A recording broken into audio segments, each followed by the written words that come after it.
بسم اللہ الرحمن الرحیم الحمدللہ وکفا وسلام علی عبادہ الذین اصطفى اما بعد۔ قربانی اللہ تبارک و تعالیٰ کا حکم ہے اور حضرت ابراہیم علیہ السلام کی سنت اور یادگار ہے۔ اس لیے جب ہم قربانی جیسا اہم فریضہ انجام دیں تو ہمیں ان تمام تر آداب مستحبات کا لحاظ رکھنا بہت ضروری ہے جو قربانی کے وقت مسنون ہیں۔ کچھ چیزیں تو آداب کے تعلق سے ہیں اور کچھ چیزیں طریقے سے متعلق ہیں، یعنی قربانی کس طرح کرنا ہے۔ نمبر 1، ہم اللہ کے لیے خالص نیت کر لیں کہ یا اللہ میں صرف تیری رضامندی کے لیے اور خوشنودی کے لیے قربانی کر رہا ہوں، گوشت کھانا اور واہواہی ریاکاری میرا ہرگز مقصد نہیں ہے۔ دوسرا یہ ہے کہ جب ہم قربانی کرنے لگے ہیں تو جب جانور کو قربانی کی جگہ لے جائیں تو عزت اور احترام کے ساتھ لے جائیں، اس طرح نہ کھینچیں کہ جانور کو تکلیف ہو، بلکہ جانور کو راحت بھی ہو اور جانور اس جگہ تک پہنچ بھی جائے۔ اس لیے 2-3 آدمی کے بجائے زیادہ آدمی بھی شامل ہو جائیں تاکہ وہ آسانی کے ساتھ پہنچ جائے۔ تیسری بات یہ ہے کہ ہم چھری کو تیز کر لیں اور چھری کو جانور کے سامنے تیز نہ کریں۔ پانچویں چیز یہ ہے کہ ایک جانور کو دوسرے جانور کے سامنے ذبح نہ کریں۔ اگر بہت سارے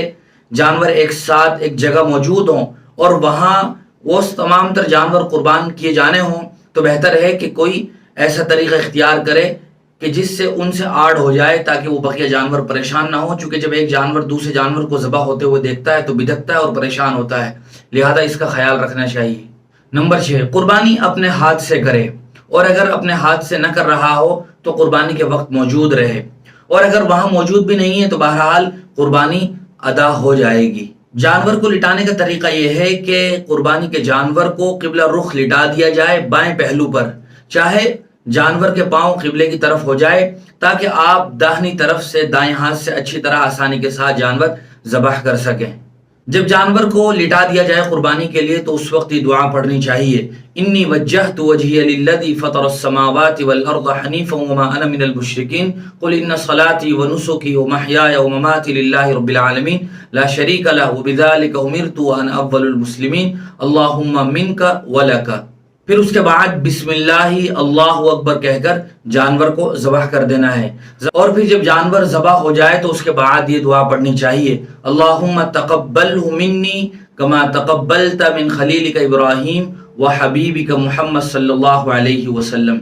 یہ دعا اس وقت پڑھنی ہے جب آدمی خود اپنی طرف سے اپنی قربانی کر رہا ہو۔ اگر کوئی آدمی دوسروں کی طرف سے قربانی کر رہا ہے اور عربی میں ہی یہ دعا پڑھنا چاہتا ہے تو اس دعا کو اس طرح پڑھے گا، اللہم تقبلہ من فلان، جس آدمی کی طرف سے قربانی کر رہا ہے اس کا نام لے گا۔ مثال کے طور پر اللہم تقبلہ من احمد، احمد کی طرف سے، من عبداللہ، عبداللہ کی طرف سے، اس طرح نام لے گا۔ یہ اس وقت ہے جب کوئی آدمی عربی میں دعا پڑھنا چاہے، اور اگر کوئی آدمی اس کا ترجمہ اردو میں پڑھنا چاہتا ہے تو یہ بھی پڑھ سکتا ہے۔ اس کا ترجمہ ہوتا ہے، اے اللہ تو اس قربانی کو اپنی بارگاہ میں قبول فرما، جیسا آپ نے اپنے محبوب حضرت محمد صلی اللہ علیہ وسلم اور اپنے خلیل حضرت ابراہیم کی طرف سے قربانی کو قبول فرمایا تھا۔ اور یہ بات یاد رکھنا بھی ضروری ہے، اگر کوئی آدمی بڑے جانور کی قربانی کر رہا ہے جس میں 7 آدمی حصے دار ہیں، تو اگر وہ عربی ہی میں دعا پڑھنا چاہتا ہے تو من کے بعد 7 کے نام لے سکتا ہے، اور اگر نام نہ لے تب بھی بہرحال قربانی درست ہو جائے گی، چونکہ یہ دعا پڑھنا کوئی واجب اور ضروری نہیں ہے۔ واجب اور ضروری تو بسم اللہ اللہ اکبر کہہ کر جانور ذبح کرنا ضروری ہے، اس سے پہلے اور بعد کی جو دعائیں بتائی گئی ہیں وہ مسنون ہیں۔ اگر کوئی آدمی پڑھے گا تو ثواب ضرور ملے گا، لیکن نہیں پڑھتا ہے تو جانور بھی بالکل صحیح شرعی طریقے سے ذبح ہو جائے گا